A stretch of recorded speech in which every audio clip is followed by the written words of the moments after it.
Jak přidám surky do pokladny? Otevřu mapu území cechu, vyberu provincii, o kterou bojujem,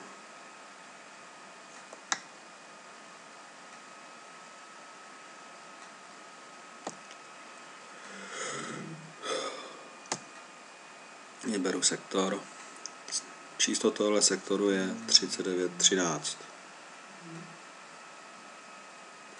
Dám ukázat oblast.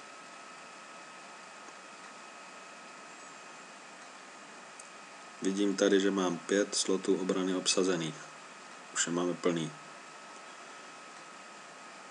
Jsou tam vidět i jaký jsou tam vojáci.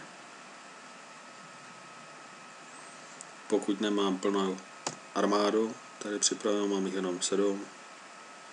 Je to šedý. Jakmile jich tam mám 8,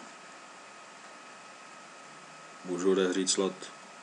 Tady vidím, kolik stojí otevření tohoto slotu. Kliknu na to a vidím, že k otevření potřebuji ještě 60 hnojiva a 60 oleje. Protože já na skladě olej ani hnojivo nemám, tak bych to mohl dokoupit za 300 a 300 do diamantu. To nebudu dělat. Pokud bych olej a hnojivo měl, tak kliknu na to oranžovou ikonu a ono mě to přidá do skladu. A nakonec dám zaplatit a odemknout. Tímhle můžete přispívat do obrany jednotlivých sektorů v cechovních válkách.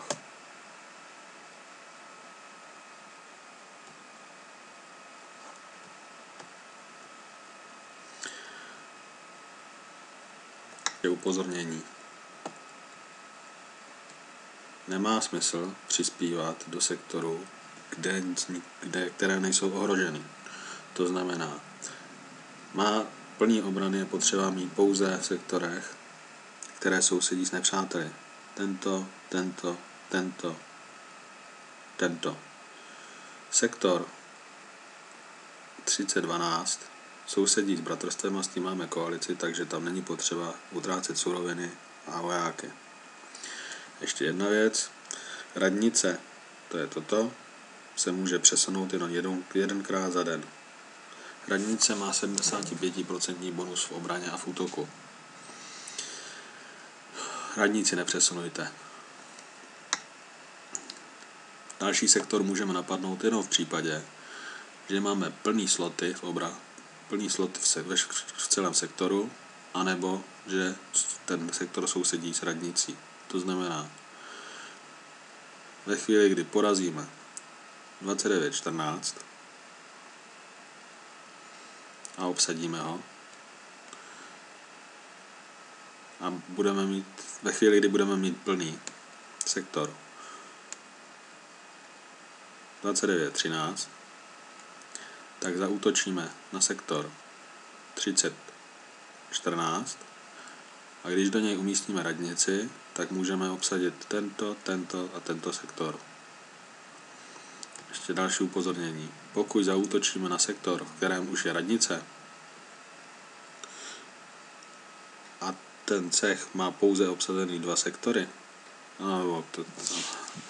pokud porazíme sektor s radnicí, tak radnice se automaticky přesune někam jinam. Teď se nám stalo, že jsme zaútočili na sektor, v kterém je radnice, a až ho porazíme, takže budeme proti 75% bonusu. Podívejte.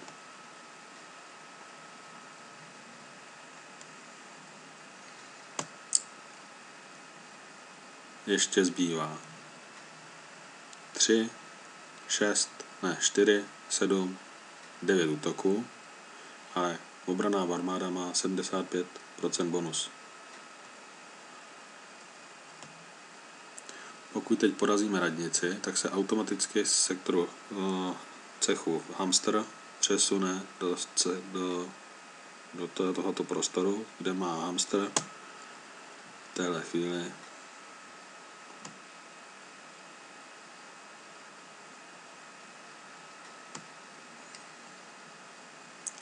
6 obranných armád, to znamená, aby jsme ten sektor získali, budeme muset mít 60 vítězství. Teď mají obranný bonus 0. Jakmile se tam přesune radnice, tak budou mít obranný bonus 75. Proto je podle mě výhodnější nejdřív porazit sektor 29-14 a až pak zaútočit na sektor 28-13.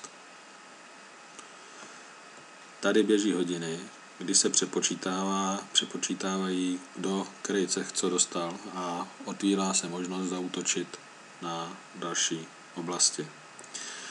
Tenhle štít znamená, že jsme území dobili a do dalšího přepočtu je chráněné, takže na něj nelze zaútočit. Po přepočtu na něj budou moct zaútočit ostatní. To je zatím vše.